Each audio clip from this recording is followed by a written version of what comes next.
Hello my lovely students out there, this is ARK representing ARK 9 dear all. बड़ा interesting और बड़ा ही learning session होने वाला है। एक्चुअली आप न्यूज़ देख रहे हैं यहाँ पर, Wipro issues more than 74,500 restricted stock units to employees. मतलब अपने ही कंपनी के एम्प्लॉइज को उसने शेयर्स इशू किया। उसका बेसिक क्राइटेरिया रखा, जिनकी सर्विसेज मोर देन 2 ईयर्स से ज्यादा है, ऑफ कोर्स उनको इन्होंने शेयर्स अलॉट किए। What is the logic behind it? Interesting session है, याद रखिएगा। नॉलेज के साथ साथ एकेडमिक एस्पेक्ट्स कवर करना है सेशन के अंदर हमें। सो पहले थोड़ा समझते हैं फटाफट से कि अगर हम बोल रहे हैं हम अपने शेयर्स, अपने कंपनी के शेयर्स किसको दे रहे हैं? एम्प्लॉयज को दे रहे हैं। इट मींस दैट हम चाहते हैं कि जो हमारी ऑर्गेनाइजेशन की मोस्ट इंपॉर्टेंट वाइटल एसेट्स है, मतलब ह्यूमन कैपिटल, वो हमारे साथ हमेशा बनी रहे। खास तौर से ऐसे टैलेंटेड एम्प्लॉयज, ऐसे अगर कहा जो सीनियर एम्प्लॉयज हैं जिनकी जरूरत कंपनी को ऑल टाइम रहती है, वो बने रहें। और उसका तरीका क्या होगा? उसका तरीका ये होगा कि कंपनी में उन्हें थोड़ी थोड़ी ऑनरशिप दी जाए, ताकि वो फील करें कि वो अपनी ऑर्गेनाइजेशन के लिए काम कर रहे हैं। जी हाँ, खुद की ऑर्गेनाइजेशन के लिए काम कर रहे हैं। आप अज्यूम करके देखिएगा, जब आपका पैसा किसी पर्टिकुलर वेंचर में इन्वेस्ट हो जाता है तो आपको अपनापन फील होता है। जब तक आपका पैसा इन्वेस्ट नहीं होता है, आप अपनापन फील नहीं करते हैं। So Wipro, Infosys, T-Series, the number of companies are in India जिन्होंने, याद रखिएगा, इस तरह की स्कीम्स के थ्रू अपने एम्प्लॉयज को अपने ऑनरशिप में भी जी पार्टिसिपेशन करने का मौका दिया। अब यहाँ इस सेशन में, क्योंकि एकेडमिक पर्सपेक्टिव से समझना है, तो याद रखिएगा हमें कुछ रेगुलेशंस को याद रखना पड़ेगा। क्या क्या रेगुलेशन होंगे सर? वो चेक करने के लिए बीच में जरूरी है। रेगुलेशन हम लोग बात करेंगे 62, जी हाँ, कंपनीज एक्ट के 62 की हम बात करेंगे। कंपनीज एक्ट के अंदर सेक्शन 62, सब कंपनीज एक्ट के अंदर section 62 subsection 1 clause b. Section 62, जी हाँ, सेक्शन 62 सबसेक्शन 1 क्लॉज बी बात करता है किस बारे में? Further issue of share capital. Further issue of share capital, don't worry, एक एक छोटा छोटा एस्पेक्ट भी इसके अंदर कवर करूंगा ताकि आप लोगों को याद हो जाए। और पूरी एफर्ट ये रहेगी कि अगर आपने कंसिडर्ड होकर सुना ना, आई प्रॉमिस टू यू, ये सेशन एंड होने तक आपको पूरा टॉपिक याद होगा। और प्रैक्टिकली समझाऊंगा कि एक चीज, एग्जाम में कैसा भी क्वेश्चन आए डेफिनेटली अटेम्प्ट कर पाएंगे। सेकंड, एग्जाम में कोड करके आइएगा अगर पूछा जाता है, तो अगर नहीं भी पूछ रहा है तो आप अगर कोड कर लेंगे मार्क्स नहीं कटेंगे। क्या कि हम एग्जाम्पल ले सकते हैं, 2021 विप्रो ने इश्यू किए हैं शेयर्स अपने एम्प्लॉयज को, इन्फोसिस ने किए हुए हैं, टी सीरीज ने किए हुए हैं। The number of companies, at least you should give at least 2 or 3 examples of the company, name of the companies you know which have issued shares to their employees.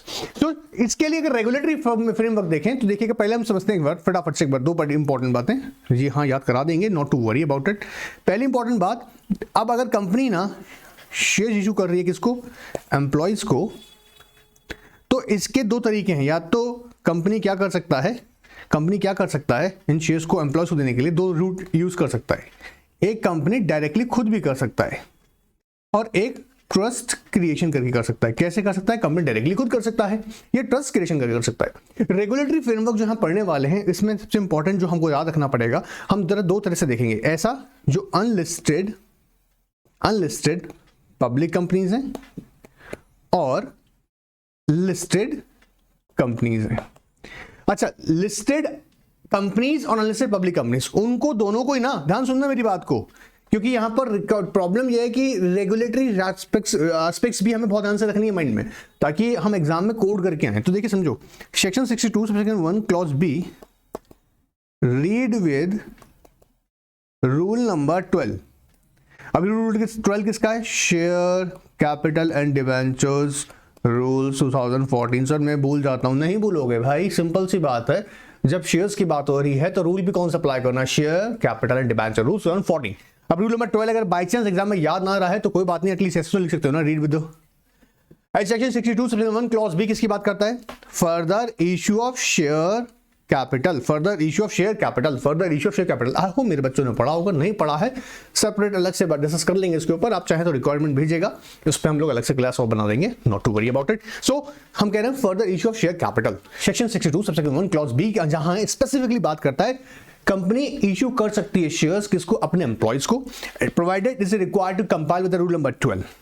अब ये क्या कहता है अभी बताता हूं, क्योंकि हम जब चेक करेंगे एलिजिबल एम्प्लॉयज, हर किसी को बांट देना नहीं कहता है। पहले क्या चेक करोगे? आपके एम्प्लॉयज जो परमानेंट एम्प्लॉयज हो इन इंडिया या आउटसाइड इंडिया। अज्यूम कीजिएगा एक कंपनी है, there number of companies, Tata company का नाम अगर सुनते हैं आप देखेंगे तो मोर देन 100 कंट्रीज के अंदर बिजनेस कर रही हैं। अब एम्प्लॉइज इंडिया में भी वर्क कर रहे हैं, उसके ब्रांचेस आउटसाइड इंडिया उसमें ही जॉब कर रहे हैं, तो जो आउटसाइड इंडिया उन लोगों को एलिजिबल नहीं है, ऑफ कोर्स एलिजिबल है, provided we have to check what they are the permanent employees not a part time employees. तो परमानेंट एम्प्लॉय होगा ऑफ कोर्स उसको दे सकते हैं। कंपनी के डायरेक्टर, जी हाँ कंपनी के director, WTD whole time director, या बात करें एग्जीक्यूटिव डायरेक्टर्स, इन सबको दे सकते हैं, एक्सक्लूडिंग इंडिपेंडेंट डायरेक्टर को नहीं, क्योंकि इंडिपेंडेंट डायरेक्टर का मतलब ही इंडिपेंडेंट होने का कब है, जब वो जिसका कोई भी पेक्यूनियरी या किसी भी तरह का मॉनेटरी बेनिफिट कंपनी से एसोसिएटेड ना हो, तो इंडिपेंडेंट डायरेक्टर को नहीं देंगे। बहुत लॉजिक है इसको याद रखने का तरीका, सिंपल है। तो हम किसको दे सकते हैं, permanent employees whether they are working in India और आउटसाइड इंडिया। दूसरा हम किसको दे सकते हैं, कंपनी डायरेक्टर्स को, including whole time director, non executive directors, but not independent director. बहुत सिंपल सा है, आई होप ये बोलेगा और साथ में याद कर लीजिएगा कभी कभी। तो section 62 subsection 1 clause b for the issue of share capital read number rule 12 of share capital debentures 2014 किसकी बात कर रहा है, पहले चलो चेक कर लेते हैं कौन कौन से एम्प्लॉइज एलिजिबल होंगे। जैसे मैं आपको बताऊं, विप्रो ने ये जो स्कीम इंट्रोड्यूस की थी, इसमें एलिजिबिलिटी क्राइटेरिया जो रखा था वो दिखा था जो एटलीस्ट 2 ईयर्स से यहाँ कंपनीज में जॉब कर रहे हो। सो ये कंपनी की फ्रीडम है, कंपनी डिसाइड कर सकता है, इसके लिए इट इज नॉट मैंडेटरी क्या कि कंपनी ये चेक करे क्या कि कितने टाइम का होना चाहिए। ये कंपनी की अभी मैं बताऊंगा आपको, एक कॉम्पोजिशन कमेटी बनेगी, वो क्राइटेरिया कंसिडर करेगी, या कॉम्पोजिशन कमेटी नहीं बनी है फॉर दिस पर्पस तो हो सकता है एनआरसी को, जी हाँ एनआरसी नॉमिनेशन रिमैनेशन कमेटी, सेक्शन 178 याद कीजिएगा एंड रेगुलेशन 19 ऑफ LODR याद कीजिएगा। आई होप याद होगा, नहीं है तो सारे लेक्चर्स अवेलेबल है, डिमांड कीजिएगा मिल जाएगा, ठीक है, फॉर द रिवीजन पर्पस। तो वहां पर एनआरसी भी इस रोल को प्ले करती है, तो वो क्या करेगा, डिसाइड करेगा क्राइटेरिया किसके लिए, वो एलिजिबल एम्प्लॉइज का।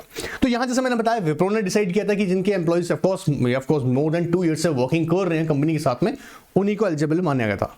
एनीवेज नाउ अब हमारे टॉपिक पे वापस आते हैं और समझते हैं। तो ये हमने थोड़ा सा यहां पर ब्रीफ ले लिया इसका।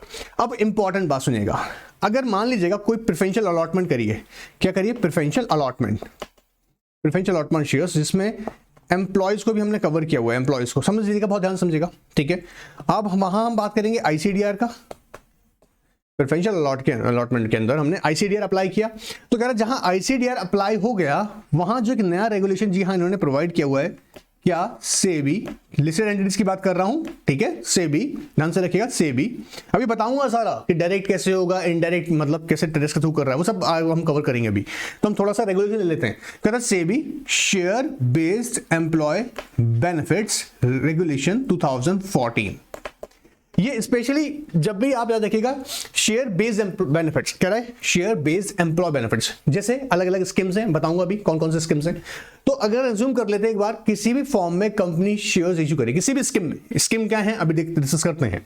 तो कोई भी स्कीम, अगर किसी भी स्कीम में शेयर्स अगर जा रहे हैं किसके पास, एम्प्लॉय के पास में, तो यहां हमें क्या कंसीडर करना पड़ेगा कि वो बेसिकली किस रेगुलेशन से गवर्न हो रही हो, SEBI share based employee benefits. एक बार बोलिएगा, शेयर बेस्ड एम्प्लॉय बेनिफिट्स। अब देखो अपने आप याद होगा नाम क्या इसका, शेयर बेस्ड, मतलब कोई भी जो स्कीम डिजाइन की जा रही है किसके लिए, for the benefit of employees, वो कैसी है, शेयर के ऊपर बेस्ड है, कंपनी के शेयर्स के ऊपर बेस्ड है। डिफरेंट स्कीम से अभी डिस्कस करेंगे, ठीक है। तो कहता है जहां पर अगर प्रेफरेंशियल अलॉटमेंट आपने किया, उसमें आपने ऑफ कोर्स आपने ICDR अप्लाई किया होगा, करना ही पड़ेगा, रेगुलेशन 2018 अगर अप्लाई करना मैंडेटरी है, वहां पर याद देखिएगा हमारा ये प्रोविजन अप्लाई नहीं हो रहा होगा। एंड अगेन अगर कोई नया इशू लेकर आता है और जिसके अंदर हम बात कर रहे हैं शेयर बेस्ड एम्प्लॉय बेनिफिट्स की, जी हाँ ऐसी कंपनी इशू लेकर आया जिसमें शेयर बेस्ड एम्प्लॉय बेनिफिट्स होने वाले हैं, तो वहां पर आपको ICDR अप्लाई नहीं करना है। बहुत सिंपल सा ये डिफरेंस है, इसमें बहुत डिटेल में जाने का कोई जरूरत नहीं, क्योंकि वो स्पेसिफिकली रेगुलेशन खुद कह रहा है कि अगर ऐसे शेयर्स जो कि स्पेसिफिकली किसके एम्प्लॉय के बेनिफिट के लिए इशू की जा रहे हैं, तो उसके लिए आपको रेगुलेशन SBEB लगाना पड़ेगा, ठीक है। चलिएगा अब यहां पर एक फटाफट से क्विक रिव्यू लेते हैं कि किन किन को इसका बेनिफिट नहीं मिलेगा। तो पहले से हमने कहा, आप चाहें तो स्क्रीनशॉट ले सकते हैं, आपको रीड करना है of course section 62 subsection 1 clause B, read with number 12 share capital and debenture rules. बोला जी ठीक है, यहां पर क्या देखना है, shares to employees, permanent employees in India और outside India, director includes full time director but not independent director. इसके अलावा यहां तक कहता है ये क्या, चाहे होल्डिंग कंपनी के हों वो या सब्सिडी कंपनी के, बोला अलाउड है। कौन, कंपनी के जो परमानेंट एम्प्लॉइज हैं वो होल्डिंग कंपनी के हों या सब्सिडी कंपनी के हों, उनको भी आप ये दे सकते हैं, अलॉट कर सकते हैं। लेकिन याद रखिए जैसे मैंने कहा कि इंडिपेंडेंट डायरेक्टर को ये अलॉट नहीं किए जाएंगे। ऑलराइट, इसके अलावा कहता है नॉट टू प्रमोटर और person belonging to promoter group. ना किसको देंगे हम लोग? प्रमोटर जो बिलोंग कर, प्रमोटर मतलब ऑफ कोर्स, अरे भाई तुमको नहीं मिलने वाले हैं ये बेनिफिट्स, क्लियर।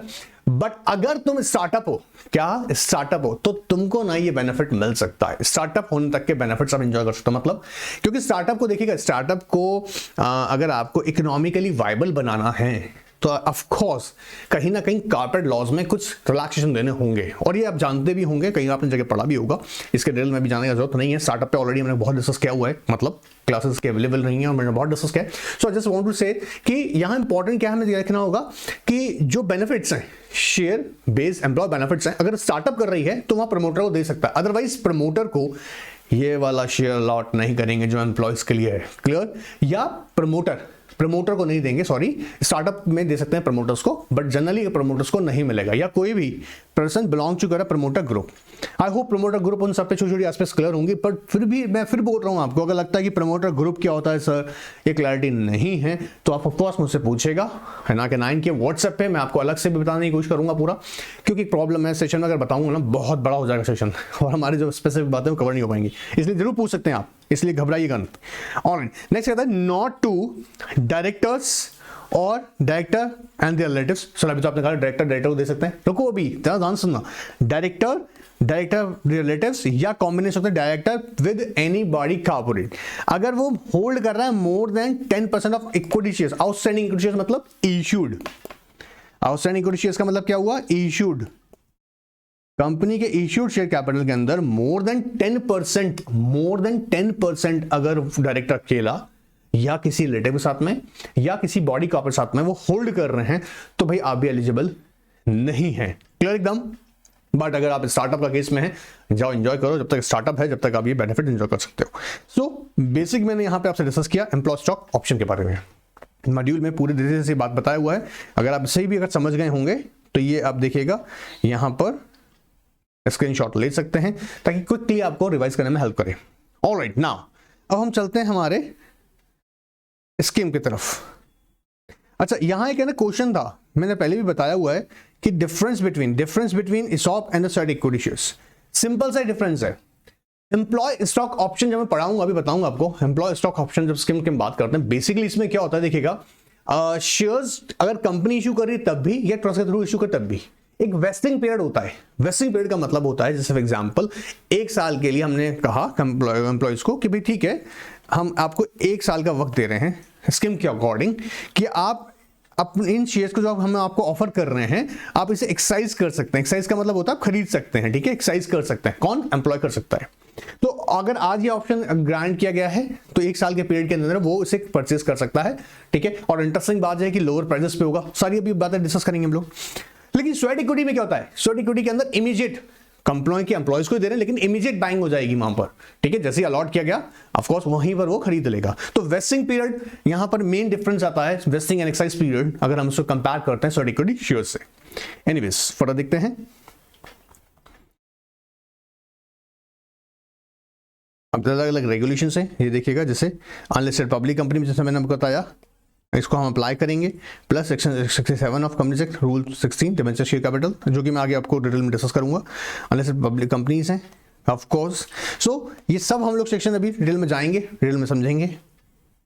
नाउ अब देखिएगा, स्कीम को अगर मैं देखूं, जो हम कह रहे हैं share based employee benefit, share based, तो कह रहा है शेयर बेस्ड एम्प्लॉयज मतलब जो हम रेगुलेशंस की बात कर रहे थे यहाँ पर देखिएगा, on 28 October 2014 notified the SEBI share based employee benefits regulations around 14। कहता है स्कीम कहाँ कहाँ अप्लाई होगा, देखिएगा जरा। कहता है एम्प्लॉय स्टॉक ऑप्शन स्कीम या employee stock purchase scheme. I hope purchase scheme समझ रहे होंगे आप। जब पब्लिक इशू आता है तो वहां पर एक रिजर्वेशन कैटेगरी रखी जाती है एम्प्लॉयज के लिए, तो वहां पर पब्लिक इशू में भी सब्सक्राइब कर सकता है। इसके बाद अप्रिशिएशन राइट्स, अप्रिशिएशन का मतलब एक ऑफकोर्स एक डिफरेंस प्राइस पे एंजॉय करता है। जैसे आज अगर देखा जाए, आपने एम्प्लॉय को ऑप्शन दिया कि आप 100 रुपीज़ पे कंपनी का शेयर परचेस कर सकते हैं, और उसका मान लीजिएगा एक टाइम पीरियड के अंदर, जैसे फॉर से पीरियड ऑफ 1 ईयर, तो मार्केट प्राइस उसका अगर जैसे ही अज्यूम कीजिएगा 120 चल रहा है, और उस पीरियड जो पीरियड अलॉट किया हुआ है, अगर वो एक्सरसाइज करता है तो यहाँ 20 रुपीज़ का डिफरेंस जो है उसके लिए एक अप्रिशिएशन मतलब बढ़ता हुआ अमाउंट, ठीक है। इसको भी मैं डिटेल में जाऊंगा अभी, इसलिए घबराने का जरूरत नहीं है कि सर इतना जल्दी कैसे बता दिया आपने। Not to worry about it, detail में एक एक पॉइंट डिटेल से डिस्कस करूंगा। सिर्फ अभी मैं बता रहा हूँ कौन कौन से स्कीम्स अवेलेबल हैं। General employee benefit schemes and retirement benefit. General में जब बेसिकली अगर देखा जाए, जैसे डिजीज से लेकर हो सकता है, हेल्थ इश्यूज से रिलेटेड हो सकता है, इलनेस को लेकर हो सकता है, तो वो यहाँ पर जनरल बेनिफिट से कंसीडर करते हुए शेयर्स की एक स्कीम इंट्रोड्यूस करेगी कंपनी, करती हैं। तो लगभग 5 हमने स्कीम देखिए। एक ऑप्शन स्कीम हमारे पास, एक परचेस स्कीम की बात करी हमने, एक स्टॉक एप्रिसिएशन है, एक जनरल बेनिफिट्स को लेकर है, and last one is retirement benefit को लेकर है। अच्छा, मजे की बात बताता हूँ आपको, ये जो स्कीम सारी स्टार्ट हुई थी ना, एक न्यूज़पेपर कंपनी थी, मेरा माइंड से उसका नेम एग्जैक्टली स्लिप हो रहा है, उसका प्रमोटर था लोइस। जी हाँ, उनने एक्चुअली अपनी कंपनी ना रिटायरमेंट जब लेने जा रहे थे, ही डिसाइडेड किया I just want to wind up the company, but उन्हें लगा कि कहीं ना कहीं अब कंपनी बंद करना भी सही नहीं होगा, तो उन्होंने सोचा कि क्यों ना इसकी ऑनरशिप उसके एम्प्लॉयज को दे दी जाए। तो यही एक वहां से कॉन्सेप्ट स्टार्ट हुआ था। मैं आपको बताऊं, ये employee based share based employee benefits का। लुइस, जी हाँ लुइस, अगर आप जाएंगे ना गूगल पर सर्च करेंगे डिटेल मिल जाएगा।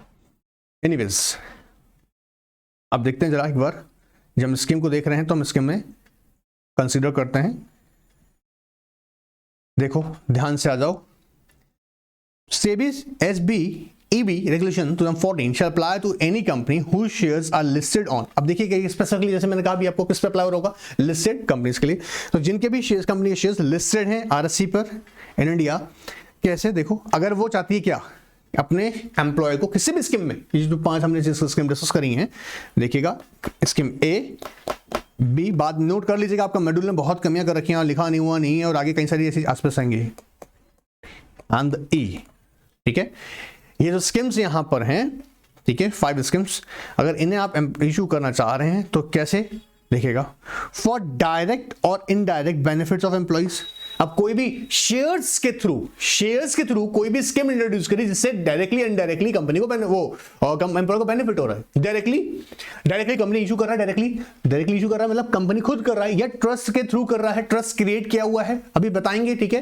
ट्रस्ट क्रिएट किया हुआ है, ट्रस्ट के थ्रू मिल रहा है, तो डायरेक्टली या इनडायरेक्टली बेनिफिट किसको मिल रहा है, एम्प्लॉय। ऑफ कोर्स वहां पर ये रेगुलेशन अप्लाई हो जाएगा। फिर कहता है आगे और बात सुनेगा, इन्वॉल्विंग, लेकिन वो बेनिफिट कैसा है, इन्वॉल्विंग डीलिंग इन और सब्सक्राइबिंग टू और परचेजिंग सिक्योरिटीज। इतना ही नहीं कि सिर्फ एम्प्लॉय के बेनिफिट के लिए स्कीम है, स्कीम में अंदर क्या है, dealing, purchasing, subscribing securities. Alright sir, किसका, कंपनी का, चाहे वो डायरेक्टली है इनडायरेक्टली है, क्लियर है।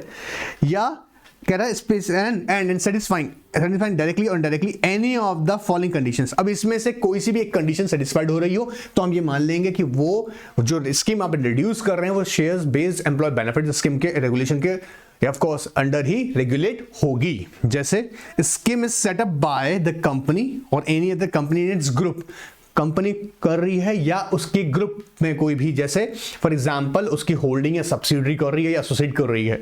ऑलराइट, स्कीम इन मैंने funded and guaranteed bye the company और इट्स ग्रुप, या स्कीम इज कंट्रोल्ड और मैनेज बाय। अब एग्जाम में क्वेश्चन आया, कभी फ्यूचर में आपको प्रैक्टिकल कंप्लायंस करना, ऑब्जर्व कीजिएगा 3 एस्पेक्ट्स में से कोई भी एस्पेक्ट ऐसा हो रहा है क्या कि एम्प्लॉयज को जो बेनिफिट्स मिल रहा है, या of course security based benefits मिल रहे हैं, सिक्योरिटीज कंपनी के शेयर बेस्ड बेनिफिट्स मिल रहे हैं, उनमें से कोई भी 3 एस्पेक्ट्स ऐसे आ रही हैं क्या। पहले हम क्या चेक करेंगे, कंप्लायंस जब हम कर रहा हो कंपनी के अंदर, हम देखेंगे क्या ये स्कीम सेटअप करी कंपनी ने करी है या कंपनी के किसी ग्रुप ने करी है, ठीक है।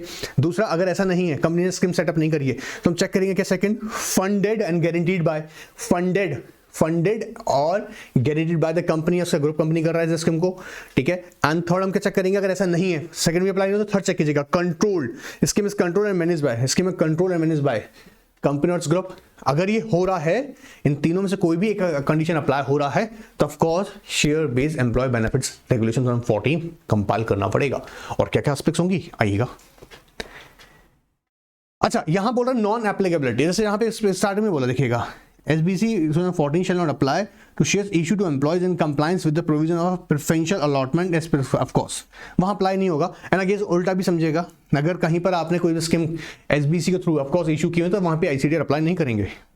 प्रोविजन पर्टेनिंग टू, क्योंकि जनरली जब भी आप याद रखिएगा लिस्टेड होने की बात आ रही है तो लिस्टेड एंटिटीज की, तो ऑफ कोर्स ICDR अप्लाई किया जाता है जब भी आप इश्यूज लेके आते हैं। बट यहाँ पर ऐसा नहीं है, क्योंकि स्पेशली उन्होंने एक रेगुलेशन यहाँ पे जो रिकॉग्नाइज किया हुआ है वो share based employee benefit regulation अपना ऑलरेडी डिफाइन किया हुआ है। देखिएगा, provision pertaining to preferential allotment as per SEBI ICDR regulation 2018 shall not be applicable in case company issuing new shares in pursuance and compliance of these regulations। अगर कोई भी नया share issue किया जा रहा है अकॉर्डिंग टू दिस स्कीम, ये जो हम अप्लाई कर रहे थे अभी, ठीक है, उसमें ये सेटिस्फाइड हो जाता है कि एम्प्लॉय के लिए बेनिफिट्स है डायरेक्टली इनडायरेक्टली, सिक्योरिटीज में डीलिंग है, परचेसिंग हो रही है, चाहे वो सेटअप कंपनी कर रही है, कंपनी का सेटअप किया, या मैनेज कर रही है कंपनी, या फंड उसे दे रही है, गारंटीड कर रही है कंपनी, या कंट्रोल कर रही है, इनमें से कोई भी एस्पेक्ट्स पूरी हो रही है, तो यहाँ पर share based employee benefits regulation 14 apply करेंगे, ICDR नहीं करेंगे। ये बात रखिएगा छोटा छोटा याद, ठीक है।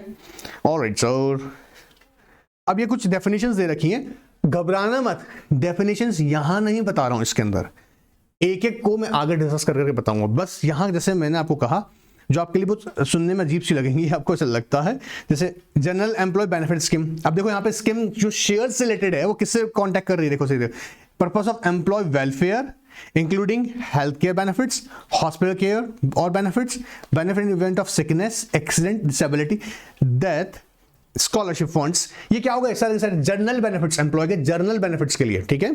अच्छा, ये भी चिंता मत कर रहा, ये ड्रिल में आगे से बताऊंगा, डेफिनेशन इसलिए बता रहा हूं थोड़ा सा क्लैरिटी के लिए, जो आपके लिए बिल्कुल नहीं हो सकती है। आपको लगा कि अरे यार ये तो सुना ही नहीं अब तक। रिलेवेंट अगर डेट की बात करें तो कहता है in case of a grant, date of meeting of the combination committee on which the grant is made, and in case of excise the date on which the notice of the excise is given to the company or to trust by the employee. Relevant date means अगर कोई grant issue किया हुआ है तो जिस date पर किया गया है। अब यहां पर इंटरेस्टिंग क्वेश्चन आता है, सर कॉम्पोजिशन कमेटी क्या है। अब जो बच्चा पहली बार से सुन रहा है उसे कॉम्पोजिशन कमेटी कौन समझ में आएगा, जैसे मैं क्लैरिटी देता हूं, देखो सुनना छोटा सा, फिर आगे डिटेल में डिस्कस करते हैं। कमेटी का पर्पस क्या है ये समझेगा, कमेटी बनाने का पर्पस है, कॉम्पोजिशन कमेटी का पर्पस क्या है, ये बेसिकली ये क्राइटेरिया डिसाइड करती है एलिजिबल एम्प्लॉयज का। अब जब ये क्राइटेरिया डिसाइड करती है, जैसे हमने हमारे इसके एग्जांपल में देखा, विप्रो में भी यही किया गया, उन्होंने कि क्राइटेरिया डिसाइड किया कौन कौन एलिजिबल एम्प्लॉयज हैं, और वो पर्टिकुलरली उस स्कीम को, जी हाँ, इस स्कीम को कंसीडर करती हैं, और कंसीडर करने के बाद में जिस डेट पे वो ग्रांट, जी हाँ, जैसे हम वर्ड यहाँ यूज कर रहा है, देखिएगा ध्यान से, case of a grant the date of the meeting on the commerce committee on which the grant is made. अगर कंसीडर नहीं हुआ उस दिन तो बात अलग है, अगर उस दिन हो गया है, ग्रांट कंसीडर कर लिया गया है, तब हम क्या बोलेंगे, वो रिलेवेंट डेट का। क्यों कर रहे हैं, क्योंकि वहां से स्कीम अप्लाई होने का टाइम ड्यूरेशन है, ऐसा नहीं स्कीम ओपन कर दिया और बस रिलैक्स होकर बैठे हैं, चलो अपना अपना अप्लाई हो जाएगा, नहीं, इसका पीरियड भी डिस्कस करते हैं अभी। या अगर कह रहा है अगर एक्सरसाइज का पर्पस है, एक्सरसाइज का मतलब वेस्टिंग पीरियड मिला हुआ है, फॉर एग्जांपल 1 ईयर का वेस्टिंग पीरियड मिला, 1 ईयर का, इसमें एम्प्लॉय को ना शेयर परचेस कर लेना है, नहीं कर पाएगा क्या करेंगे, सब एस्पेक्ट्स डिस्कस करेंगे, ठीक है। And retirement benefits, of course, providing the retirement benefits to the employees subject to the compliance with existing rules and regulations। क्योंकि वो रीजन है, रिटायरमेंट बेनिफिट्स में ये देखेंगे कि उसके ऊपर कौन से लॉज एप्लीकेबल हो रहे हैं इन रिस्पेक्ट ऑफ रिटायरमेंट, उसके अकॉर्डिंग स्कीम ड्रॉ की जाएगी। अब देखिए यहां से हम जरा को फोकस करते हैं हमारे स्कीम की इंप्लीमेंटेशन पे। स्कीम इंप्लीमेंटेशन हम बात करने वाले हैं थ्रू ट्रस्ट। थ्रू ट्रस्ट कैसे ये एम्प्लॉय की जाएगी, देखिए जैसे मैंने पहले भी बताया आपको, कंपनी डायरेक्टली भी कर सकती है, बट कुछ मैंडेटरी प्रोविजंस हैं। जैसे एग्जांपल समझते हैं, यहां पर ना सेकेंडरी एक्विजिशन अलाउड है।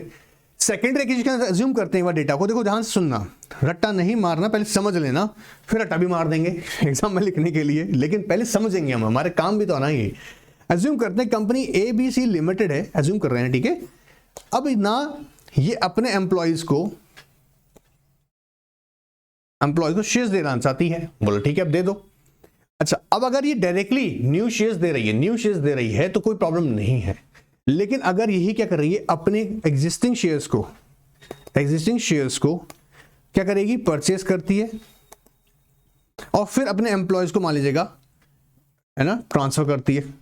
अज्यूम कर रहे हैं डेटा ना, एक सिचुएशन अज्यूम कर रहे हैं, तो बोला यार एक प्रॉब्लम हो जाएगा, बोले तो बायबैक ऑफ सिक्योरिटी हो जाएगा, बोला बायबैक हो जाएगा, और बायबैक की तो लिमिट्स लगी हुई है ना, तो बोला ये स्कीम तो सेकेंडरी एक्विजिशन में दिक्कत हो जाएगी। सेकेंडरी एक्विजिशन जो मीनिंग यहां पर वो ये है कि एग्जिस्टिंग कंपनी के एग्जिस्टिंग शेयर्स को परचेज करना।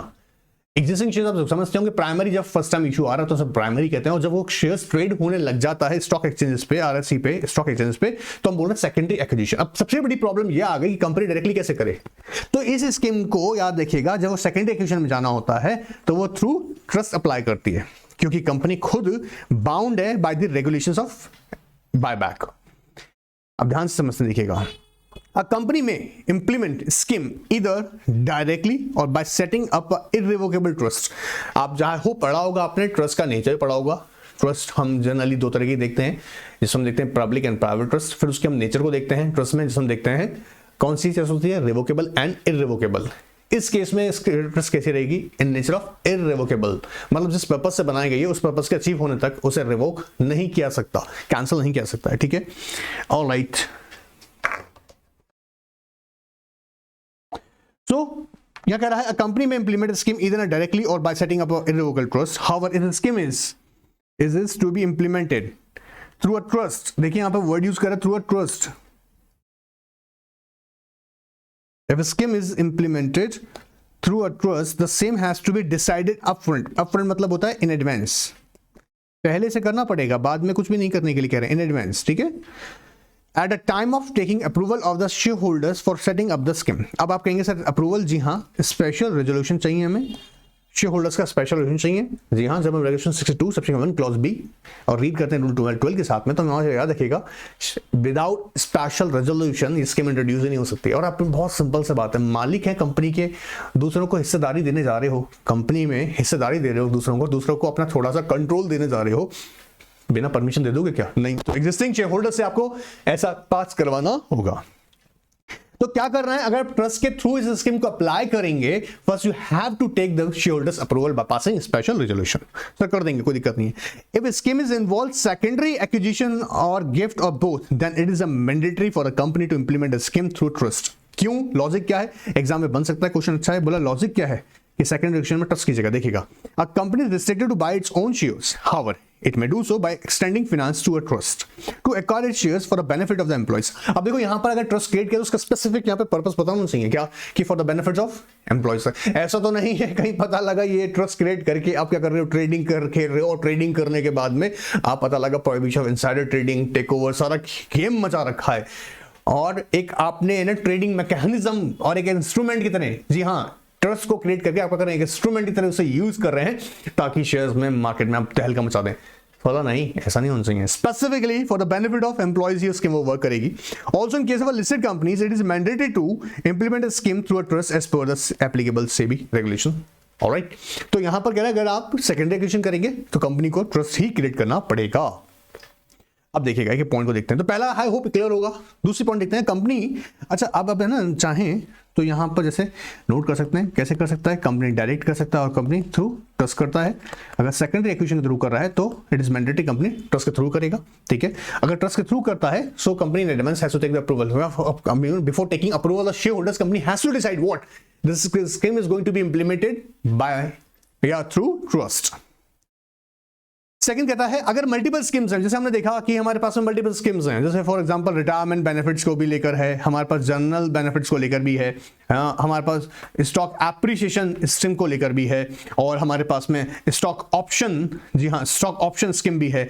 सो ये मल्टीपल स्कीम्स हो गई। आप चाहें तो सिंगल, जी हाँ, सिंगल ट्रस्ट के थ्रू भी एग्जीक्यूट कर सकते हैं, प्रोवाइडेड आपको सबके ना अकाउंट्स, जी हाँ, book of accounts properly separately maintain करने पड़ेंगे। आई अंडरस्टैंड कि राइटिंग आपको थोड़ा समझ में दिक्कत आ रहा होगा, बट इसको बस सुनना है ध्यान से, ठीक है, ऐसा एग्जाम में नहीं लिख के आना है। आइएगा, company may implement several schemes as permitted under these regulations through a single trust. However, such a trust shall keep and maintain proper book of accounts and records and documents for the such scheme to explain its transaction, to disclose and point of time the financial position of the each scheme in a to give true and fair view of the state of affairs of the each scheme. तब जो भी scheme यहाँ पर, जी हाँ, जो भी आपने बनाई हुई, चाहे नंबर ऑफ स्कीम जो यूज कर रहे हैं, नंबर ऑफ स्कीम मतलब रिटायरमेंट बेनिफिट्स को, जनरल बेनिफिट्स को लेकर, स्टॉक एप्रिसिएशन को लेकर है, या शेयर ऑप्शन स्कीम को लेकर है, आप एक सिंगल ट्रस्ट से भी इसको एग्जीक्यूट कर सकते हैं। There is no problem at all. Clear? चलेगा। फर्दर कहते हैं द मिनिमम प्रोविजन, जी हाँ, minimum provision to be included, किसके? सेबी ने, देखिए आप जो ट्रस्ट बना रहे हैं ना, ट्रस्ट डीड एग्जीक्यूट करेंगे, ट्रस्ट डीड के अंदर सेबी ने जो मिनिमम प्रोविजन, मतलब एटलीस्ट आपको सेबी के रेगुलेशंस तो फॉलो करने करना है, तो यहां पे कह रहा है सेबी में special the minimum provision to be included in trust deed under which trust is form and such deed and any modification thereto shall be mandatorily filed with the stock exchanges in India. अब यहां पर हम simple word से, इतना बड़ा topic मुझे point याद नहीं रहता है, मैं भूल जाता हूं, या एक्स्ट्रा भी ऐसा लगता है, तो आप चाहें तो उसको शॉर्ट में भी माइंड में सिर्फ याद करने के लिए कर सकते हैं। क्या? Trust deed includes all terms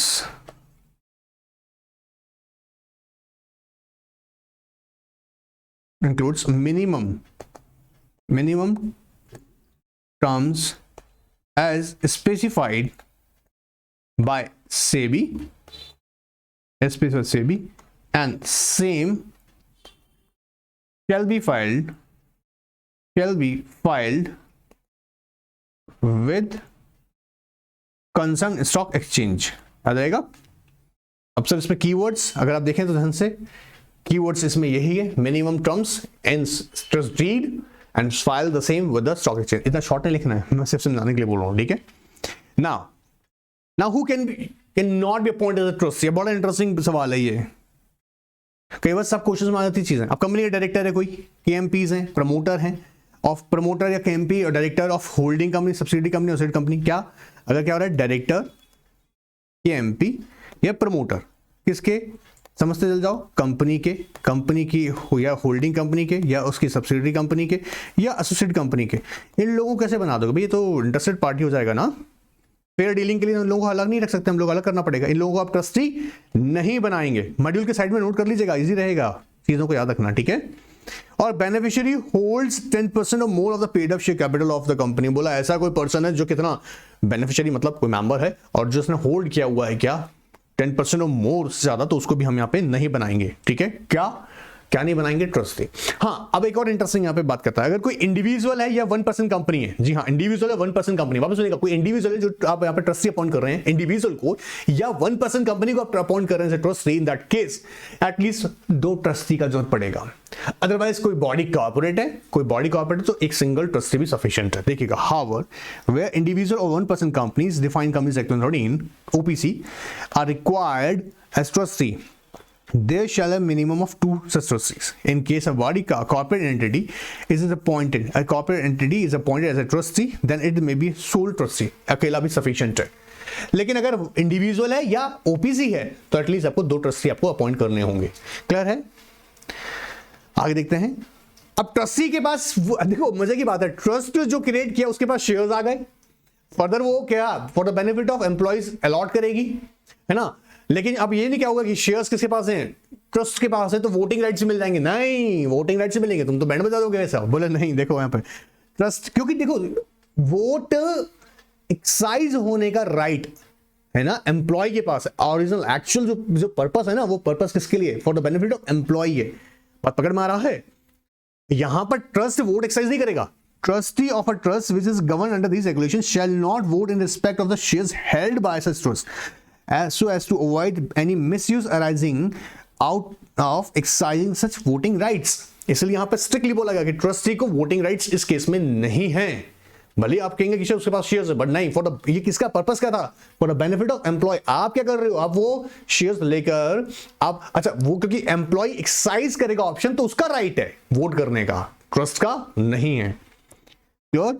Trustee ensure the appropriate approval from the shareholders have been obtained, like अगर हम कहें जैसे स्पेशल रेजोल्यूशन, तो ट्रस्टी इस बात को इंश्योर करेगा, वो चेक करेगा कि स्पेशल रेजोल्यूशन मिला नहीं मिला है। साइड में पॉइंट नोट करते चलेगा, no voting right to trustee. सिर्फ ये याद करने के लिए कह रहा हूं, एग्जाम में मत लिख देना ऐसा, याद रखिएगा, एग्जाम में मत लिख दीजिएगा नो वोटिंग राइट ट्रस्टी ऐसा। सिर्फ रिमेंबर रहे, याद रहे, छोटा सा एक ना वर्ड मिल जाता तो याद रहता है longer term. Alright, trust shall not deal in derivatives and shall undertake only delivery based transactions for the purpose of secondary acquisition as permitted by these regulations. बस डिलीवरी बेस्ड ट्रांजैक्शंस करना, तुमने खरीदना बेचना ये नहीं करना है, तुमने क्या खरीद बेच कर ट्रेडिंग करना अलाउड नहीं है। डिलीवरी बेस्ड ट्रांजैक्शन, जी हाँ, सेकेंडरी मार्केट से एग्जिस्टिंग शेयर्स को आप खरीद लीजिएगा और आपको उसका पेमेंट मिल गया, oh sorry delivery in the sense आपको सिक्योरिटीज रिसीव हो गई हैं। बस अब ये नहीं कि अच्छा भाव आ गया है तो फिर बेच दिया, फिर उठा लिया। वो कब कर सकता है, कुछ ऐसी कंडीशंस आएंगी जो मैं आगे डिटेल में डिस्कस करूंगा, बट अभी हम क्या बोल रहे हैं, डेरिवेटिव्स में आप डील नहीं करेंगे, सिर्फ आप डिलीवरी बेस्ड ट्रांजैक्शन में जाएंगे, ठीक है। The company may lend money to the trust on appropriate terms and conditions to acquire the shares either through a new shares or secondary acquisitions for the purpose of implementation scheme. अब कई बार क्या होता है, देखिएगा trust create तो कर दी, लेकिन create करने के बाद में पैसा भी तो चाहिए। अब समझो ना, कंपनी के बैलेंस शीट में कंपनी यहां पर क्या कर रहा है, कंपनी यहां पर शेयर्स दे रहा है। मान लीजिएगा कंपनी के शेयर्स हैं जो ट्रस्ट के पास दे दिए गए, ट्रस्ट के पास पैसा कहां से आएगा भाई, तो for the purpose of this company क्या करता है, इसको लोन दे देता है, ठीक है। अब क्योंकि लोन दे दिया है, फर्दर जब ये स्कीम इंप्लीमेंट की जा रही है और जिसको एक्सरसाइज करेगा, जब एम्प्लॉयज एक्सरसाइज करेंगे तो कंपनी के पास पैसा आना स्टार्ट होगा, ट्रस्ट के पास पैसा आएगा तो वो लोन को रिपेमेंट कर देगा। लेकिन क्या यहां पर हम क्या ट्रांजेक्शन नहीं दिखाएंगे, कंसोलिडेशन नहीं दिखाएगा, कंपनी लोन दे देगा तो हाँ, कंपनी से कैसे दिखाएगा, लोन। ऐसा नहीं है कि शेयर्स दे दिए और यहां पर उसका कंसिडरेशन नहीं है। इंपॉर्टेंट पॉइंट है, याद रखिएगा, जब कंपनी ऐसी स्कीम इंट्रोड्यूस कर रहा है, या तो ऑफ कोर्स अपने शेयर्स को सेकेंडरी मार्केट से एक्वायर करने के लिए ट्रस्ट को लोन देगा, या फिर जो न्यू शेयर्स कंपनी, जी हां, कंपनी न्यू शेयर्स दे रहा है, न्यू शेयर्स इश्यू कर रहा है ट्रस्ट को, उसको परचेज करने के लिए लोन देगा। किसको? ट्रस्ट को। और दे सकता है, there is no problem at all. तो ये हमें याद रखना है, इसलिए मैंडेटरी नहीं है देना, यहाँ पे एक प्रोविजन है, ठीक है। The purpose of disclosure to stock exchange, the share holding of the trust shall be shown as a non promoter and non public share holding. जी हाँ, आप लोग जानते होंगे मिनिमम पब्लिक शेयर होल्डिंग 25% जी हाँ, हमें मेंटेन रखना होता है, लेकिन फॉर दिस पर्पस हम लोग यहाँ पर ट्रस्ट की होल्डिंग को 25% में काउंट नहीं करेंगे और इसे यहाँ पे रखें non promoter share holding treat की जाएगी। ये बहुत सिंपल से एस्पेक्ट है, ऐसा नहीं है कि प्रमोटर ऐसे बैठ के बोला ऐसा है, सुनो क्या मेरी मिनिमम पब्लिक शेयर होल्डिंग मुझे 20% मेंटेन करनी पड़ती थी, मुझे रिलैक्स होना पड़ेगा क्योंकि वो ट्रस्ट ने ले रखा है। ऐसा कुछ नहीं है, ऐसे भ्रम जाल से बाहर निकल के आ जाइएगा। ट्रस्ट की होल्डिंग याद रखिएगा कैसे ट्रीट होगी, non promoter and non public share holding. Second acquisition in a financial year by trust shall not exceed 2% of the paid up share capital of as and of the previous financial year। अब देखिए यहाँ पे important बात है, यहाँ limit लगाया गया है आपको 2% का of paid up share cap, ठीक है, माफ कीजिएगा, पेड अप इक्विटी, क्योंकि हम बात यहाँ पे इक्विटी से करें तो इक्विटी में कैलकुलेट करेंगे, पेड अप इक्विटी वापस बोल रहा हूँ, इक्विटी कैप शेयर कैपिटल, ठीक है, क्योंकि यहां पर जो हम बात कर रहे हैं, हम अलॉट कर रहे हैं कौन से, इक्विटी यूज और वोटिंग राइट्स की बात कर रहे हैं, तो यहाँ पे हमें कैलकुलेशन भी इक्विटी से करनी है। अब ध्यान सुनना, secondary acquisition of financial year, किसी भी एक फाइनेंशियल ईयर के अंदर, कह रहा किसी भी एक फाइनेंशियल ईयर के अंदर, by trust shall not exceed 2% of the paid up equity capital as at the end of previous financial year। अब देखिएगा, क्योंकि ये हमें लिमिट कैसे चेक करनी होगी, 2% आपके प्रीवियस फाइनेंशियल ईयर में आपकी पेड अप शेयर कैपिटल कितना था, paid up equity share cap कितना था, फॉर एग्जांपल 100 करोड़ हम मान लेते हैं, जूम कर लेते हैं 100 करोड़, तो यहां हमको कितना अलाउड कर रहे हैं, हम अज्यूम कर रहे हैं डेटा, ठीक है, तो 2% of 100 crore, it means that हम 2 करोड़ तक की सेकेंडरी एक्विजिशन पर फाइनेंशियल यहाँ पे यूज किया जा रहा है, मतलब एक फाइनेंशियल ईयर, क्योंकि स्कीम भी उसी फाइनेंशियल ईयर के पर्सपेक्टिव से कह रहा हूं, तो in a financial year previous financial की पेड अप शेयर कैपिटल जो कि paid up equity share capital जो कि उसका 2%, तो मैक्सिमम 2% है जो सेकेंडरी मार्केट से एक्वायर कर सकती है। अब देखो यहां पर जरा ध्यान से देखना, shares held by trust shall not form the part of public share holding which needs to be maintain at a minimum of 25%। ये हम पहले भी डिस्कस किए हुए हैं अलग अलग चैप्टर्स में, बट यहां मैंने आपकी नॉलेज के लिए वापस से आपको रिकॉल करा दिया एक बार। अब अगर हम देखें ऑल ओवर, तो देखो यहां पर जरा टोटल रेफर किया हुआ है, जैसे कह रहा है total number of shares under the secondary acquisition held by the trust at no time exceed, ये मैक्सिमम हो गया, बिना फाइनेंशियल ईयर कितना हो गया, 2% मैक्सिमम। ऑल ओवर टोटल की बात करेंगे तो वो सम देखते हैं यहाँ पे लिमिट्स, तो कैसे कह रहा है, no time exceed the limits prescribed the regulations as percentage of the paid up equity capital at the end of the financial year. अब ध्यान से देखिएगा, यहां कह रहा है स्कीम अगर ए बी एंड सी की हम अलग बात कर रहे हैं, यहाँ पे कह रहा है the scheme enumerated in scheme B and C, तो कह रहा है मैक्सिमम कितना है 5%, ये कभी भी का टोटल देख लेंगे, सेकंड एक्विजिशन से 5% ज्यादा नहीं करेगा, या डी और ई की बात करेंगे 2% ज्यादा नहीं करेगा, या हम अगर पूरी स्कीम्स को, सारी स्कीम्स को अगर एग्रीगेट करके देखें, कहता है for all the schemes in aggregate कितना है 5%। बात पकड़ में आ रहा है, अगर स्कीम चल रही है और देखो ये भी आपको पूरा करना पड़ेगा 5%, ऐसा नहीं है कि आपने ए स्कीम के अंदर पूरा 5% ले लिया, फिर बी में पूरा 5 ले लिया, फिर सी में जाके पूरा 5 ले लिया, अरे भाई क्या कर रहे हो 25% तो मैजिक आ गए, ऐसा नहीं है। कह रहा है ये स्कीम वाइज कितना है, मैक्सिमम 5%। अब सपोज अगर आपने स्कीम ए के अंदर 5% पूरा कर लिया, तो आप समझ रहे हैं ना, बाकी में आप रुकना पड़ेगा, क्योंकि यहाँ पर एग्रीगेट क्या बोला, for all schemes in aggregate maximum 5% है। बात पकड़ में आ रहा है, सर ये ए बी सी कहाँ लिखे हुए हैं, इसलिए आपको बोल रहे थे यहाँ पर नोट कर लेना एक बार, देखो स्टॉक में हो, परचेज में हो, एप्रिसिएशन में हो, जनरल में हो, या फिर इसलिए यहां पर रेफर किया होता A B C D and E. ये chapter 3 of share based employee benefits के अंदर, जी हाँ शेयर बेस्ड एम्प्लॉय बेनिफिट्स, जी हाँ share based employee benefits table 14 के अंदर डिफाइन है। क्लियर, चलिएगा। फिर क्या कहता है, अब देखो समझो, कहता है अनएप्रोप्रिएटेड इन्वेंट्री ऑफ शेयर्स। अनएप्रोप्रिएटेड, अब भाई क्या हो गया, आप सेकेंडरी से एक्विजिशन से मार्केट से लेके आ रहे हैं, बट अभी उतना लिया ही नहीं गया, एम्प्लॉय ने उतना सब्सक्राइब किया ही नहीं है, देखो परचेज नहीं किया, sorry.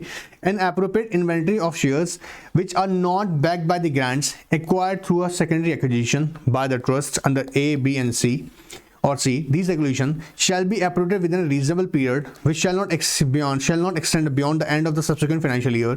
However, if such trusts existing as on date of the notification of these regulations are not able to appropriate the unappropriated inventory within a 1 year of the such notification, same shall be disclosed in the stock exchange. Sir क्या हो रहा है sir, ये समझा दो ना sir, ध्यान से देखिएगा, आइएगा, समझते हैं, ध्यान समझते हैं। अनएप्रोप्रिएटेड इन्वेंट्री ऑफ शेयर्स, देखिएगा ट्रस्ट के पास में अगर सेकेंडरी एक्विजिशन से उसने जो भी शेयर्स यहां लिए हुए हैं तो हम क्या बोल रहे हैं, उन्हें we are treating its inventory. ठीक है, क्या ट्रीट कर रहे हैं, इन्वेंट्री। ठीक है, अब ये जो शेयर्स हैं एज ए इन्वेंट्री ट्रस्ट के पास मेंटेन है, इसे कौन लेगा, एम्प्लॉय लोग लेगा। ठीक है, समझ आ रहा है, कह रहा है which are not back by the grants. अब ग्रांट्स कहां से, कंपनी से मिलना था लेकिन आपको रिसीव नहीं है। ठीक है, ये स्कीम मतलब सपोर्टेड बाय ग्रांट्स नहीं है, अज्यूम कर रहे हैं यहाँ पे, अज्यूम क्या कर रहे हैं, डेटा दिया हुआ है, अज्यूम क्या कर रहे हैं। ठीक है, और ये कहां से आई है, क्योंकि ग्रांट होता तो कहां से मिल जाता, ग्रांट कंपनी देता, शेयर्स तो चिंता नहीं था, समझ में आ रहा है।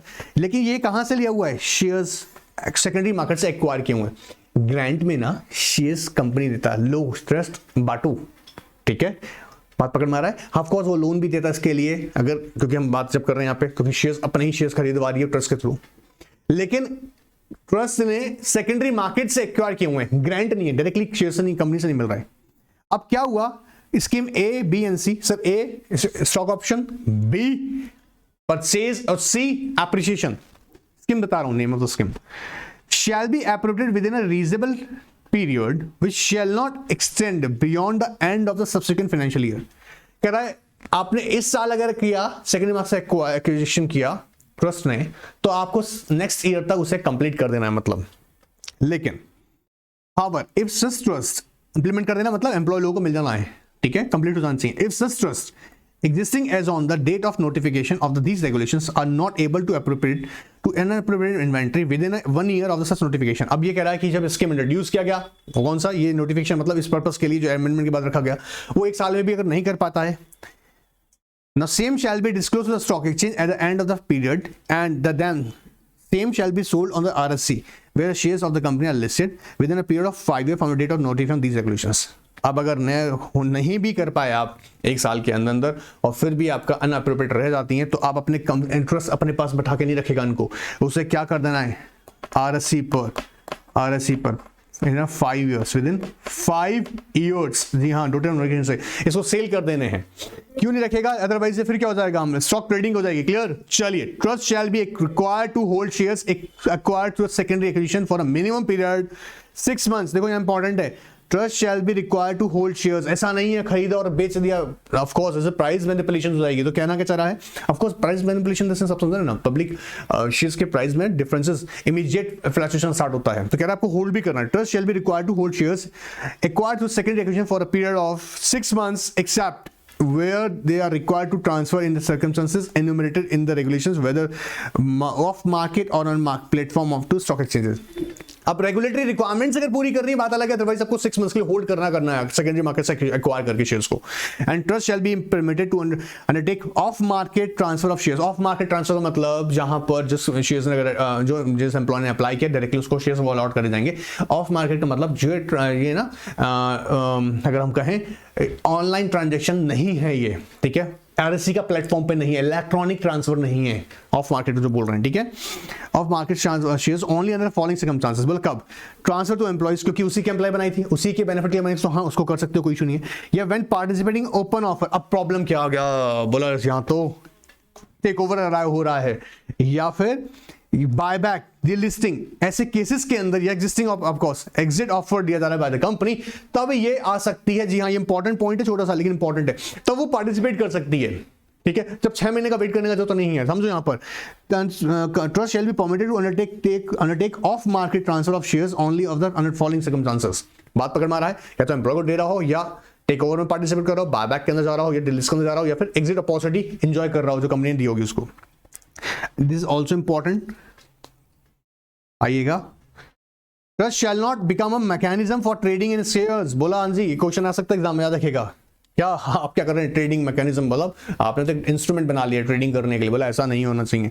लेकिन shall not sell the shares in a secondary market except the following circumstances. अभी सर्कमस्टेंसेस कौन कौन से हो सकते हैं? एग्जाम में आ सकता है, फिर बोल रहा हूँ इंपॉर्टेंट है, इसको हल्के में ना लेके जाइएगा, वेरी वेरी इंपॉर्टेंट। देखो, अगर कोई भी cashless exercise of option under scheme कौन कर रहा है? एम्प्लॉय खुद कर रहा है, सब कर सकता है, ठीक है।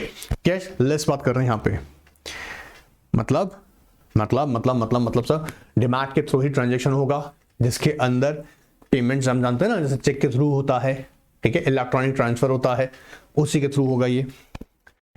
ऑन वेस्टिंग और एक्सरसाइज ऐसा केस में भी of stock application under the scheme is prescribed in these regulations. या एम्प्लॉय क्या कर रहा है? एक्सरसाइज कर अपना राइट को। तो पहला कह रहा है कैशलेस एक्सरसाइज ऑप्शन, दूसरा है वेस्टिंग और एक्सरसाइज ऐसा केस में भी in stock application rights in case of emergency for implementing the scheme covered under part D and E. So D and E आपको याद होगा, रिटायरमेंट या हम बात करते हैं जनरल बेनिफिट्स के लिए। In chapter 3 of regulation, this purpose, trustee shall record a reason for the sale and money so realized on sale of shares shall be utilized for a definite time period as stipulated under the scheme. तो हमने पहले क्या देखा? Cashless exercise option के cases में या wasting exercise period को exercise कर रहा है तब, या पार्ट डी और डी के अंदर जो इमरजेंसी सर्कमस्टेंसेस हैं उसके अंदर कर सकता है। बट यहाँ रखिएगा, ट्रस्ट को रीजन रिकॉर्ड करना पड़ेगा, अपने सेल किस पर्पस से किया था। यहाँ पे पार्टिसिपेट कर रहे हैं बायबैक में, ओपन ऑफर में, डीलिस्ट के अंदर, ये एग्जिट अपॉर्चुनिटी को एंजॉय कर रहे हैं कंपनी जो दी आपको। Repaying the loans if unappropriated inventory of shares held by the trust is not appropriated within time limit.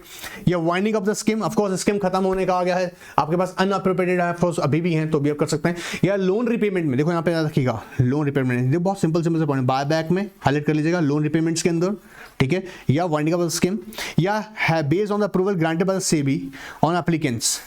SEBI ने अगर आपको ग्रांट किया और ठीक है, and we have to record the reason writing upon the payment of non refundable fee of ₹1 lakh with the application. जी हाँ, तो सेबी को आपको क्या देना है? रिक्वेस्ट करना है 1 लाख के एप्लीकेशन रुपए लगेगा, 1 लाख रुपए लगेगा एप्लीकेशन को। और सो अगर रिजेक्ट कर दिया ना तो 1 लाख रुपए वापस भी नहीं करेंगे। Alright, चलेगा। Trust shall be required to make a disclosure and comply with all the requirements and applicable to insider and promoter. Of course, ये तो आपको देना मैंडेटरी है। जी हाँ, प्रोहिबिशन ऑफ इनसाइडर ट्रेडिंग के रेगुलेशन के तहत ये डिस्क्लोजर आपको स्टॉक एक्सचेंज को देने मैंडेटरी है। स्टेटस बताना पड़ेगा ना। Now let's understand the eligibility. अब ये भी क्वेश्चन एग्जाम में पूछा गया है, ठीक है। An employee shall be eligible to participate in the scheme of the company as determined by the compensation committee. क्या क्या? देखो बहुत सिंपल सा है, ध्यान समझना। अब यहां क्या कॉन्सेप्ट होने वाला है? एक नॉमिनी डायरेक्टर मिलने वाला है। क्या हमको मिलने वाला है? Nominee director. और नॉमिनी डायरेक्टर कहां से आएगा? कोई फाइनेंशियल इंस्टीट्यूशन, एज्यूम करते हैं financial institution, let's example bank है, उसने कंपनी को ना लोन दे रखा है। क्या दे रखा है? लोन दे रखा है। अब कंपनी बैंक को चिंता है मेरा पैसा, कहीं ऐसा तो नहीं है ये कहां जाके इस्तेमाल कर रही है कंपनी, सही यूटिलाइजेशन कर रही नहीं कर रही, जिस पर्पस से पैसा लिया हुआ है उस पर्पस में ये पैसा लगा रही है, कहीं और तो नहीं लगा रही है। तो क्या करा जाएगा? बैंक बोलेगा सुन, हम अपना नॉमिनी डायरेक्टर बिठाएंगे तुम्हारे बोर्ड में, नॉमिनी डायरेक्टर बिठाएंगे तुम्हारा बोर्ड में। ऑलराइट, ये बीच में कहां से आ गया? ऑलराइट, नॉमिनी डायरेक्टर बिठाएंगे, बात पकड़ में आ रहा है। अब देखिएगा, अब ये नॉमिनी डायरेक्टर जो है, बोला इसको क्या हम ये शेयर बेनिफिट्स दे सकते हैं? बोला सबसे पहले चेक करेंगे क्या कि जो ये नॉमिनेटेड इंस्टीट्यूशन है, यहां पर बैंक कौन है? नॉमिनेटेड इंस्टीट्यूशन है सर, नॉमिनेटेड इंस्टीट्यूशन है। जिसने डायरेक्टर को, इस पर्सन को नॉमिनेट किया होगा the board of the concern company. इन दोनों के बीच में जो उसका कंपनी और नॉमिनेटेड इंस्टीट्यूशन है, नॉमिनेटेड इंस्टीट्यूशन और जो उसका एम्प्लॉय यहां पर जो अपॉइंट हुआ है एज ए नॉमिनेटेड डायरेक्टर, इन दोनों के बीच में जो कॉन्ट्रैक्ट हुआ है, कॉन्ट्रैक्ट क्या उस कॉन्ट्रैक्ट, ऑफ कोर्स उस कॉन्ट्रैक्ट के अंदर ये स्कीम के लिए परमिशन है या नहीं है, ये एस्पेक्ट्स कवर करेंगे। देखो जलाओ, where such employee is a director of nominated by an institution as his representative on the board of the directors of the company। जो स्कीम लेके आ रहा है उस कंपनी में बैठा हुआ है वो कौन? वो nominated person। The contract or agreement entered into between the institution nominating its employees as a director of a company and the director so appointed, मतलब वो जो पर्सन उसको अपॉइंट किया जा रहा है एज ए डायरेक्टर, वो और जो नॉमिनेटेड इंस्टीट्यूशन वो, उन दोनों के बीच में जो कॉन्ट्रैक्ट हुआ होगा, ठीक है। क्या वो स्पेसिफाई करता है what whether the grants by the company under scheme can be accepted by the said employee? अगर उसमें लिखा है नहीं in the capacity of as a director. फिर दूसरा कह रहा है grant is made to the director shall not be renounce in favour of nominating institution. अगर उसको नॉमिनेटेड डायरेक्टर दिया जाए तो किसके फेवर नहीं कर सकता, रिनाउंस नहीं कर सकता, किसके फेवर में, किसके फेवर में नहीं कर सकता, नॉमिनेटेड इंस्टीट्यूशन के फेवर में नहीं कर सकता है। And condition subject to which the fees, commission, incentives etcetera can be accepted by the director from the company. तीन एस्पेक्ट्स हम चेक करेंगे, कॉन्ट्रैक्ट उसको परमिट कर रहा नहीं कर रहा है, as in the capacity of director can be accept such grant, क्योंकि इंटरेस्ट भी तो आ जाएगा ना, और वही तो हम यहाँ पे देख रहे हैं। तो क्या उसका नॉमिनेटेड इंस्टीट्यूशन साथ में उस डायरेक्टर का, जो उसका ही डायरेक्टर है, बेसिकली यहाँ नॉमिनेट डायरेक्टर बना हुआ है, ये जो भी उसका ऑफिसर एम्प्लॉय है किसका, नॉमिनेटेड इंस्टीट्यूशन का। जैसे हम यहाँ बोल रहे हैं ना बैंक का, यहाँ बैठकेगा बोर्ड में नॉमिनेटेड इंस्टीट्यूशन, तो इन बैंक और उसके नॉमिनेटेड पर्सन के बीच में जो भी कॉन्ट्रैक्ट है क्या वो डिफाइन कर रहा है ऐसा, तो पहला वो चेक करेंगे। फिर जो ग्रांट दिया जा रहा है वो नॉमिनेट रिनाउंस नहीं करेगा in favour of nominated institution. यहाँ कहता है देखो grant if made to the director shall not be renounced, shall not be renounced, shall not be renounced, alright. And third क्या देखेंगे, कोई कमीशन, इंसेंटिव या फीस उसको जो मिल रही है कंपनी से, उसी कंडीशन से हम चेक करेंगे। Now institution nominating is employee as a director of a company shall file a copy of the contract agreement with the said company and its turn file the copy of the stock exchange, यहां देना पड़ेगा। और first जो उसकी meeting होगी, director so appointed shall furnish a copy of his contract agreement with the first board meeting of the company attended by him. तो सबसे पहले आपको कॉन्ट्रैक्ट का कॉपी अपनी फर्स्ट बोर्ड मीटिंग में जी हाँ रखना पड़ेगा कि हाँ जी ये कॉन्ट्रैक्ट का कॉपी जो कि मेरे नॉमिनेटेड इंस्टीट्यूशन साथ में हुआ है, याद रखिएगा उसमें बताया हुआ है कि मैं एज अ यूनिवर्स ग्रांट के लिए एलिजिबल हूं या नहीं हूं। तो जो कॉम्पोजिशन कमेटी है उसे कंसीडर करिएगा। अब कॉम्पोजिशन कमेटी कौन है, बहुत देर से कॉम्पोजिशन कमेटी आ रहा है बार-बार, तो याद रखिएगा सेक्शन 170 ऑफ कंपनीज एक्ट जिसकी हम बात कर रहे थे एनआरसी की, और यहीं पर हम रेगुलेशन याद रखिएगा, रेगुलेशन 19 ऑफ एलओडीआर। जी हाँ, कहता है एनआरसी भी एलिजिबल है किसके लिए, कॉम्पोजिशन कमेटी के लिए। कॉम्पोजिशन कमेटी का कॉन्सेप्ट क्या है, कंपनी के ही बोर्ड के जो एलिजिबल डायरेक्टर्स हैं, याद रखिएगा वो इस पूरी स्कीम को एक्चुअली एग्जामिन करने वाले हैं। ठीक है, देखो आओ, company constitute composition committee for administration, keyword मिलेगा एडमिनिस्ट्रेशन एंड सुपरिटेंडेंस। जी हाँ, ये स्कीम कैसे चल रही है, administration and superintendence of the schemes. However, company may designate any of its any other committee as a commission committee if they fulfill the criteria specified in the regulations. Further, the scheme is being implemented through the trust. Commission committee shall be delegate the administration of such scheme to the trust. जी हाँ, अगर trust के through कर रहे हैं तो trust को भी आप ये जी हाँ कॉम्पोजिशन कमेटी का काम दे सकते हैं, दी जा सकती है। The composition committee under the committee shall be a committee of such members of the board of directors of the company as provided under section 178 of the company section 13 and amended and modified from time to time. The composition committee shall interlie the formulated detailed terms and conditions of the schemes under which they include the provision of the SEBI specified, of course SEBI ने बताया उसके according होगा, and composition committee shall frame the suitable policy and procedure to ensure that there is no violation of the securities law, amend from time to time, and including prohibition of insider trading, prohibition of fraudulent and unfair trade practices, securities and other laws of the SEBIs. And जो scheme है वो सिर्फ उनके लिए, employees के लिए, benefit के लिए इस्तेमाल की जा रही हो। ऑलराइट सर, ये हो क्या रहा है, सिंपल वर्ड में समझें तो कॉमर्स कमेटी क्या कर रही है, पूरी की पूरी स्कीम को, जो भी स्कीम सब यहाँ पे इंट्रोड्यूस करेगी कंपनी, उसके एडमिनिस्ट्रेशन और सुपरिटेंडेंस का काम किसका रहेगा। ऑलराइट, ओके, ठीक है, क्लियर है, यहाँ पे कोई डाउट तो नहीं है, किसका रहेगा। तो यहाँ पे देखो एक क्वेश्चन जो बन सकता है, सेक्शन 178 एनआरसी को कर सकते हैं, हाँ जी कर सकते हैं, जी हाँ, सुपरिटेंडेंस एडमिनिस्ट्रेशन के लिए, जो कि क्या करेगा, इस स्कीम को देखेगा। ट्रस्ट के थ्रू कर रहे हो तो ऑफ कोर्स ट्रस्ट को भी काम डेलीगेट किया सकता है। अब शेयर होल्डर की अप्रूवल्स की अगर बात करें, बहुत छोटा सा फटाफट चल लो ना यार, देखो Scheme shall not be offered to the employees of a company unless shareholder company is approved by the passing SR। तो सबसे पहले यहाँ पे याद नोट कर लो, रिक्वायर्ड व्हाट SR चाहिए छोटे, अभी 2 मिनट में याद कराऊंगा। देखो अब कभी भी कोई भी ऐसा बिजनेस ट्रांजैक्ट हो रहा है, कोई भी ऐसा बिजनेस ट्रांजैक्ट हो रहा है जो कि ऑर्डिनरी बिजनेस नहीं है, स्पेशल बिजनेस है। जी हाँ, ऑर्डिनरी होता तो कोई दिक्कत नहीं थी, तो एक्सप्लेनेटरी स्टेटमेंट हो, क्योंकि स्पेशल बिजनेस ट्रांजैक्ट हो रहा है, क्योंकि आज तक अब कोई अचानक से सडनली आपने बोला कि बिजनेस ट्रांजैक्ट करना है। जी हाँ, हम क्या कर रहे हैं, अपने एम्प्लॉयज को शेयर इशू करेंगे, तो मालिकों, शेयर होल्डर्स, ऑनर्स, हमें आपकी अप्रूवल चाहिए। अरे भाई पूरी डिटेल तो बताओ स्कीम के बारे में। तो एक्सप्लेनेटरी स्टेटमेंट तो बहुत सिंपल सी बात है, एक्सप्लेनेटरी स्टेटमेंट तो लगेगा जब आप जनरल या ऑफ कोर्स जो भी आप जनरल मीटिंग का नोटिस सेंड करेंगे। जी हाँ, तो याद रखिएगा, क्योंकि आप ऐसा कहां पास करेंगे, जनरल मीटिंग, तो उसकी अप्रूवल लेने के लिए साथ में आप नोटिस, साथ में एक्सप्लेनेटरी स्टेटमेंट लगाएंगे, ठीक है, जिसमें डिटेल में पूरी डिटेल्स आप प्रिस्क्राइब करेंगे स्कीम के बारे में। Now approval shareholder bye way of separate decision in the general meeting shall be obtained by a company in case of secondary acquisition for implementation of schemes and mention the percentage of the secondary acquisition. जैसे मैंने कहा था, overall आपको maximum कितना मिला है, 5% मिला हुआ है। अच्छा, ये नहीं कि 5% लिखा तो पूरा 5% लिख दिया उसके अंदर। जितना भी कंपनी का प्लान सेकेंडरी एक्विजिशन हो सकता है 1% का है, 2% है इन फाइनेंशियल मैक्सिमम, ठीक है, और ऑल ओवर कितना कर सकती है कंपनी, मैंने कहा एग्रीगेट 5% है, पर स्कीम 5% है, बट अगर डी और ई को बात करें उसमें 2% है। तो तो ऐसे केसेस के अंदर याद रखिएगा वो बताएगी कि कितना करने वाले हैं, तो वहां पे उसके लिए आप सेपरेटली जहां सेपरेट पास करेंगे। Second by trust in case of share capital expand due to the capital. अब क्या हो रहा है कि शेयर कैपिटल बढ़ रही है, जी हाँ, क्योंकि क्या हो रहा है जब आप शेयर्स को एम्प्लॉयज को दे रहे हैं उससे आपकी शेयर कैपिटल इंक्रीज हो रही है, तो इंक्रीज अगर करनी है शेयर कैपिटल ऑफ कोर्स आपको उसका सेपरेट रेजोल्यूशन पास करना पड़ेगा। Second resolution by trust in case of a share capital expands due to the capital expansion undertaken by the company including the preferential allotment of the company और qualified institutional placement and the 5%, देखो कह रहा है to maintain the 5% of the cap prescribe this regulation to increase the capital. तो of course increase share capital case of course increase हो रही capital तो आपको सेपरेट रेजोल्यूशन पास करना, ये नहीं स्कीम के लिए अलग एसआर पास होगा, और अगर हम बात करेंगे इंक्रीज अगर हम शेयर कैपिटल कर रहे हैं तो उसके लिए अलग हमको रेजोल्यूशन पास करना होगा। नाउ ग्रांट ऑफ ऑप्शन और stock or appreciation rights, shares, other benefits to the employees, subsidiary और holding companies। अगर किसको कर रहे हैं employees of the subsidiary holding companies तो ये सेपरेट किया जाएगा, ठीक है। grant of option ऐसे shares and benefits of the to be identified by the employees during the 1 year to equal or exceeding 1% of the issued capital।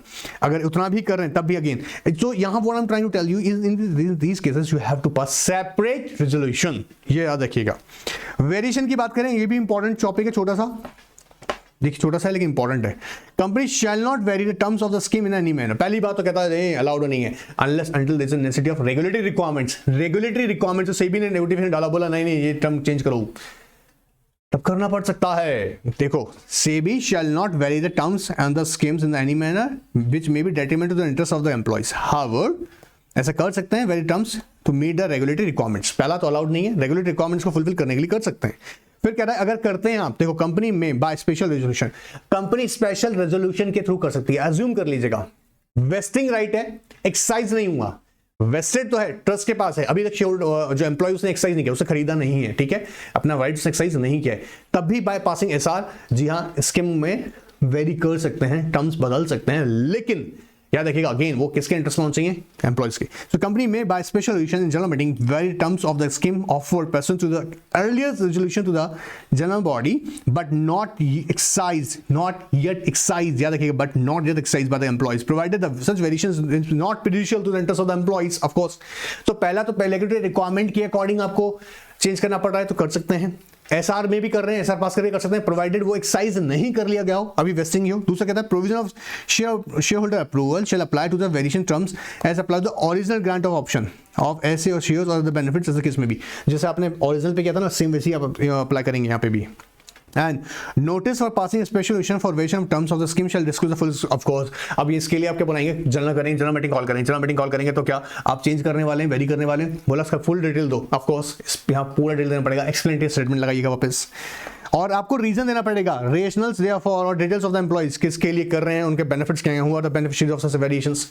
तो क्या क्या फुल डिटेल्स में क्या करेगा, सोच के देखिएगा, वेरिएशन क्या क्या कर रहे हैं, रीजन क्या है इसका, रीजन क्या है, details of the employees and beneficiaries कौन होंगे। एंड कंपनी में रीप्राइज का मतलब क्या होता है, एक तरीके से हम देखें यहाँ पे इन सिंपल वर्ड्स अगर बोलूं, अमेंड करना एक तरीके से, जो हम अमेंड कर रहे हैं, ठीक है, और ऐसे कहने जैसे उसका वापस से प्राइस कैलकुलेशन करते हैं जैसे, ठीक है।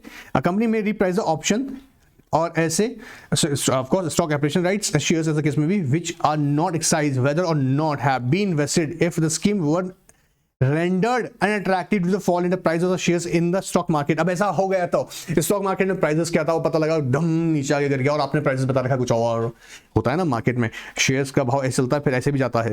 तो यहाँ पे क्या कर रहा है, कंपनी में रीप्राइस क्या कर सकता है, अमेंड कर सकता है प्राइसेस के अंदर अपने, तो ऑप्शन और ऐसे और शेयर्स ऐसा केस में भी may be which are not excise, भी एक्साइज नहीं हुआ है तभी, ठीक है, एक्साइज हो गया बात ही खत्म हो गया ना। कहता है वेदर और not they have been invested if the scheme were rendered unattractive due to the fall in the price of the shares in the stock market। However, the company shall ensure that the repricing shall not be detrimental to the interest of the employees and approval of the shareholder in general meeting has been obtained। This is also very important। आप क्या repricing करने जा रहे हो, of course without the approval of shareholders, without the taking the approval of shareholders आप नहीं कर सकते हैं। वेरिएशंस करते भी हैं तो याद रखिएगा ये कंडीशंस पूरी होनी चाहिए। इंपॉर्टेंट है टॉपिक, छोटा सा है लेकिन आ सकता है एग्जाम में। आई होप ये क्लियर होगा मेरे बच्चों को।